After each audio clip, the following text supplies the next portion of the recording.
Hello, what's up guys? Gids here for another video, and today we are going to talk about Summoner's War Chronicles, which just released yesterday on Global. So I've been playing this game from NA last year, probably 1 to 2 weeks. But yeah, I have some knowledge on the game that I just want to share with everyone right now, especially the new players that are coming in. So by the way, I'm going to be playing this game on my stream.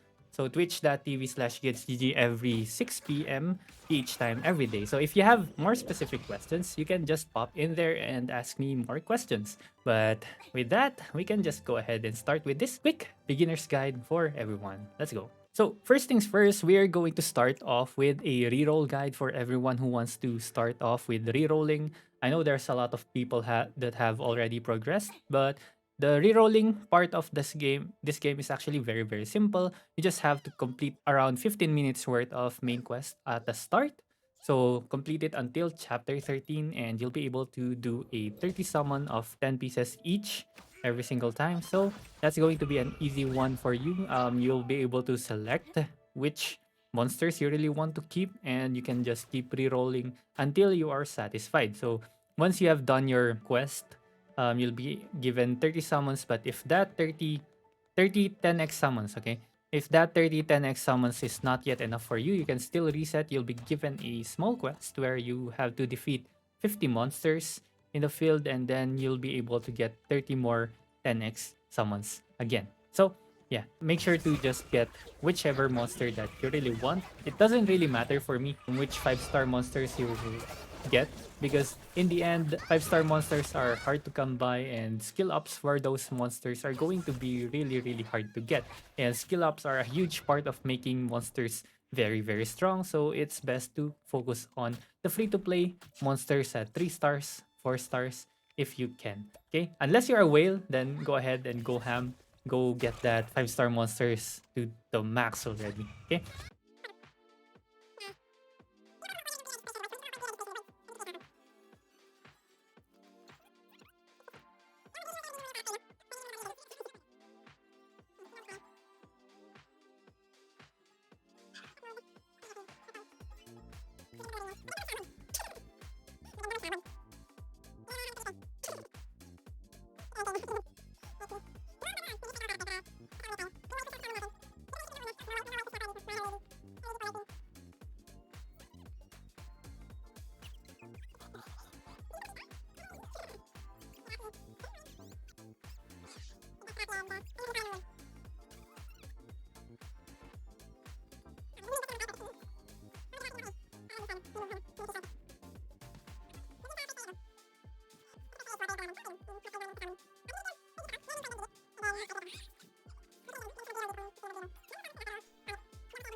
So speaking of the free-to-play team, so here we are with the Monster Book. So Monster Book unlocks at Chapter 14, Act 1. So the very, very basic team that I want you all to be building right now that can actually complete complete the story mode is the Fairy, Fire Fairy.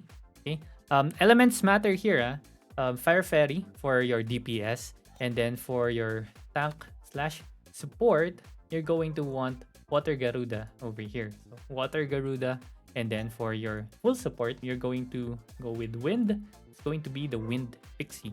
So these three are very, very strong and are really, really good free-to-play options. And a lot of people are building them because it's been proven and tested that they can actually carry you until you finish all the story quests. After you finish all the story quests, the game will actually start there. And you'll have a lot of resources that you can now start spending on the monsters that you are really, really supposed to build. Because there are a lot of monsters here that are not really that good, but they appear good. They look like 5 stars, but they're not actually 5 stars. But yeah, anyways, just to explain, right? Pixie over here gives you attack buff and defense buff that's really strong for your team. It makes your team tankier and makes your team hit harder. And of course, they also have a attack down debuff on the enemy and also def down if it's just one enemy. So this is really good against bosses as well. For Awakening, I think this one is upgraded. You get 1 level each, or attack down level and def down level. So if you have the debuffs, attack down and defense down, Shannon removes 1 stack of that. Okay, next up, let's check out the Water Garuda, why he's good. A very good tank and support for the skill. Let's just go with the Awakening, right? And this one decreases cooldowns of team members, right? So it's really good to help you come up with more DPS, right? Help your team dish out more damage in the long run. And then, of course, a very, very good heal ability over here. It gives also mana regen speed up if you successfully remove an electric shock effect. Of course, this is your healer actually, right? So he's a tank and a support as well, right? And then lastly, for your DPS, it's the Fire Fairy over here. So basic attack, of course. So this one applies attack down if the target doesn't have attack up, which is most likely always not the case, and then removes attack up if the target has that effect. So is a really good debuffer again against bosses that put up those annoying buffs that you see on your enemies, and raining arrows. So yeah, this is basically a huge DPS move, right? So it's a very strong DPS monsters, and she actually gives def down and burn when you awaken. So this is a very, very strong DPS monster in the early game, and for sure it's going to carry you. Okay, so these 3 teams are the most basic and the easiest team to build because the game is also going to give you resources for them later on as long as you do your area explorations, right? So build these 3, they're never going to fail you. And speaking of monsters that you want to look out for, so if you're trying to look out for skills, the skill effects or the things that you want to search here, and monsters that you want to look out for are remove beneficial effects or steal beneficial effects. Because beneficial effects on your enemies are actually going to be very, very annoying, especially for bosses. It's going to be very strong on them, especially invincibility effects, right? So if you have monsters that can remove those buffs, it's going to be really good. So, and you can use them for specific dungeons, but there are some monsters here that you can use for a lot of stuff as well. So we have Vela Jewel over here, which is a good example because he gives immunity effect for the team and also removes harmful effects on your team members. So if you have defense down on your team, attack down on your team, he just wipes that out. And for the second skill, he also removes beneficial effect, right? So yeah, and gives branding or applies damage taken up. So it ups your team's DPS. So he's a good, very, very good tank, right? Another one is the monkey, Wind Monkey over here. So I had this one in my first run, but I decided to reset, but oh well, right? So this guy is a very, very strong tank. He's a very, very strong tank, right? So applies damage taken down when awakened. And of course, he also counter attacks with Ascension Strike. So it's basically a basic attack, right? And this one gives a defense down against the enemies. And it's very strong as well. It ups your whole team's DPS. And for the second skill, removes beneficial effects. Okay, so those two are really good, and there are a lot more. There are a lot more. I'm not gonna go through it here on this video, but there's a lot more. So if you're looking for any specific ones, this one's actually a very useful tool over here. So if you're looking for an attack up monster, a monster that gives your team attack up, then you can look through here and find out which monsters you already have and try to build them if you need them. Okay, so that's for your monster building, and for the most basic team that you can build, that's actually really, really strong. Next, let's talk about gold and the resources that you can spend. So probably just talk about gold and crystals at this point. So gold is the most common currency that you're going to use. It's going to be used for upgrades, going to be used for professions. So as soon as you encounter profession, guys, please don't do this yet. You can do this one as needed, but it's basically recommended to do this one after you've completed all the story quests, because the stuff that you're going to do here, especially alchemy, processing, it's going to be very expensive on gold. So I don't want you guys spending all your gold, because rune enhancements are going to be very, very expensive, and rune enhancements is actually the main source of your monster's powers as well. Okay, so completing or getting higher level runes and power-ups is going to be very important for your monsters, and you don't want to be upgrading, especially these ones over here. You don't want to be upgrading and enhancing 3-star runes, because you can get up to 5 and 6-star runes later on. It's okay to upgrade them to +9, like what I do here. If I need them, you can just get them to +9 for more stats and to complete your runs faster, or complete your story faster. Especially if you're already starting to struggle, then do that one. Okay, next up is the crystals, right? The crystals, I don't really recommend using this for summons, but hey, if you are playing the game just for the summons, then go ahead and use it for the summons, right? If you're trying to do the summons, go to the Summoner Chronicles over here and buy the packs over here with your crystals first before using the summon in the summon altar over here, right? That's 2,700. I think that's very expensive for now, so don't use that. Go to the shop and buy a Summoner Chronicles over here.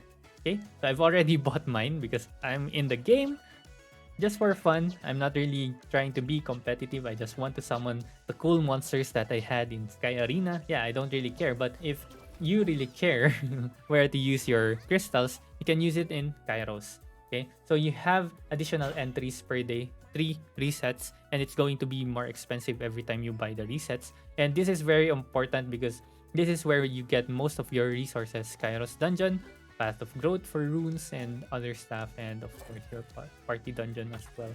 Oh, you can't actually reset this one. I think it's mostly just the dungeons over here, right? Kairos and Path of Growth. So it's going to be very important to save your crystals for resetting, because you're not going to have enough attempts daily to really power up your team right away, right? It's going to take some time if you're not going to do your resets. Okay, so that's for your crystals and gold. Next up, I'll share to you some of the coupon codes that I have gathered throughout the day. So if you don't know how to use your coupon codes yet, just go to your menu, click on settings, click on copy CS code over here. So this is basically your character's code or account's code. After that one, go to down here, right? This announcement thingy over here. So click on that one. So after clicking that, there's a coupon thing over here.